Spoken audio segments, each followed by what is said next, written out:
Happy Monday. Got a few of my Angora bunnies out today.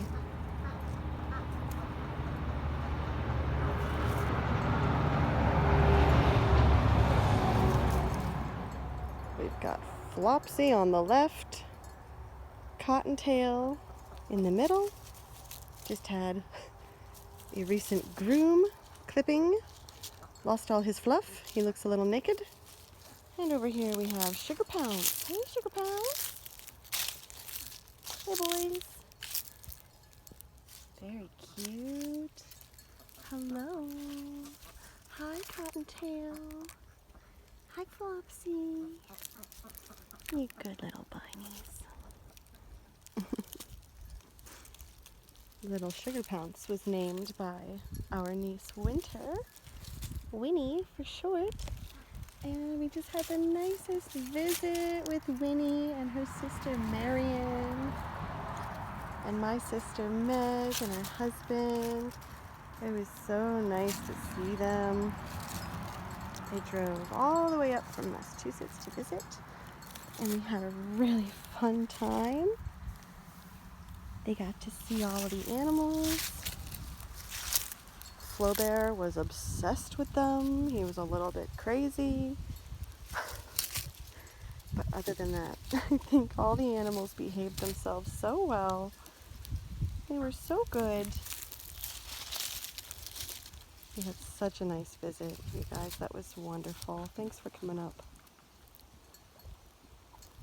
Just a quiet morning on the farm. We just came back from the feed store, unloaded a bunch of their grain and hay for the week. And I brought out some of my bunnies. This is little Johnny Cashmere. Hi, Johnny. Hi, Cashy. How you doing? He's out in the little grazing pen. I like to bring out my bunnies for a little bit of outdoor grazing, like maybe an hour every day to every other day. Yeah, they really enjoy it. They like to eat not only the clovers and the grasses, but also these little leaves, these little crinkly maple leaves. They really like those. And we have a lot of them because, look at this, it's fall. All the leaves are starting to fall off the trees. So we've got some bunnies out today. Got my beautiful Sebastopol geese out here in the front yard, grazing on the grass. Just having a wonderful day. I let my geese free range all day, and at night I close them in. Very light. It's a light pen situation. Geese are pretty self-sufficient, and they spend their day just going around grazing on green grass. And then they go down to the driveway and they pull up some pebbles. They like to eat a little bit of grit, so they have something in their crop to help them digest their grass. And they patrol. Since we have a circle driveway, they like to march the circle every day. And then they'll find a sunbeam and preen for a while. Such pretty girls. Hi, ladies. Hi, ladies. I have 6 geese in my gaggle. It's 2 ganders and 4 hens.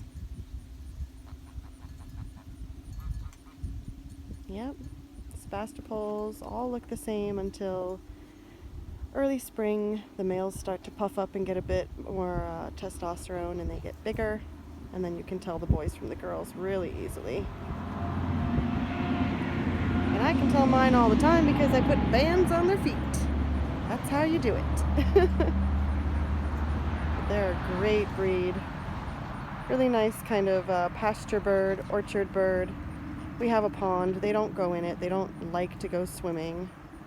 But they do enjoy a nice bucket of water, or these little tubs of water we put out everywhere. There they go. They're going to go find some pebbles in the driveway. They do tend to wander just a little bit because they free roam, so sometimes they'll try to cross that street, the neighbor's road there that's our neighbor's driveway all the way up there. Sometimes they'll cross over the street there to be on the side with the cows. And when we see that, we just call them back with our little goose call, and they come running. So they free range. They're pretty wild during the day, but they do come when we call them. They're good girls. There they go on a little parade. I just love Sebastopols. I think they're wonderful. They look like they're wearing little wedding dresses.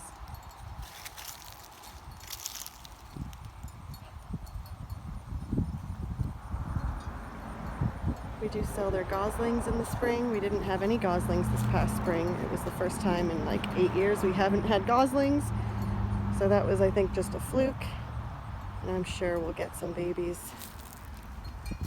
next spring, this coming spring.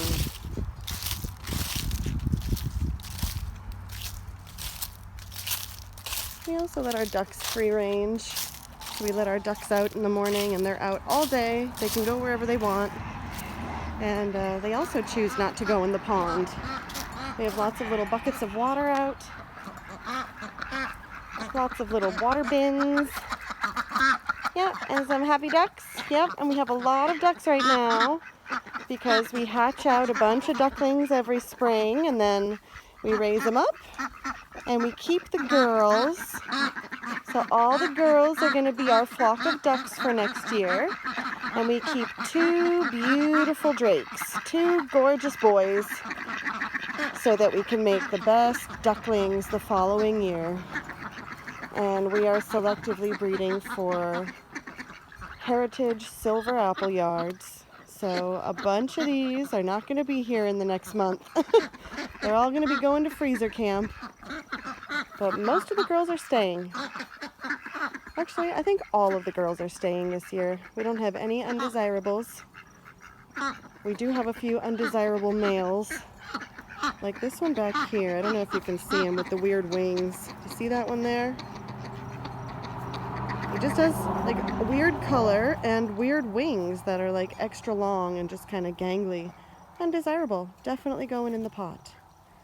But I'm looking around at my boys and deciding who is going to be my special 2 drakes. I keep 2 drakes because what if you keep just one beautiful drake and then you have, say, a fox attack and then you lose your drake? You know, you need to have a backup plan when you're doing breeding. So we keep 2 drakes.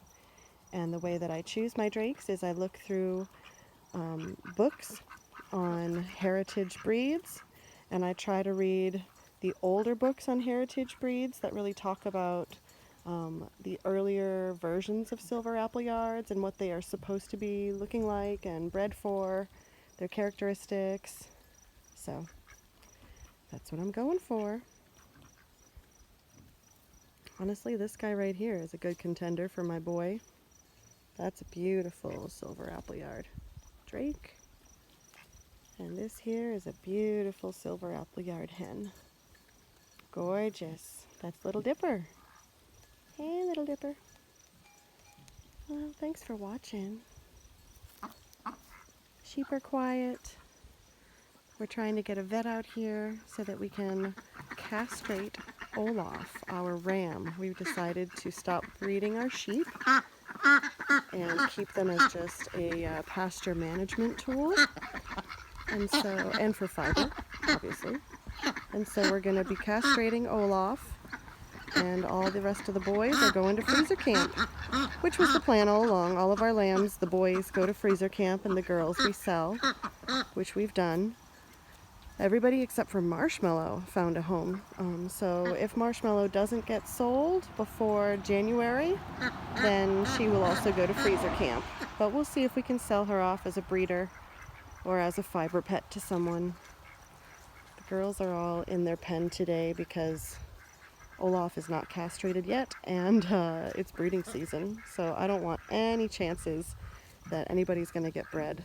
So we've been walking our girls out to pasture, like back behind the boys, but it's just gotten a little too interesting with them trying to, you know, blow butterfly kisses through the fence and trying to see one another, so we've stopped. moving them, and we're just going to keep the girls where they are, start feeding them for winter. Yeah, that's our plan. We love you. We miss you. I hope you're having a nice day. All right, we'll see you soon. Bye.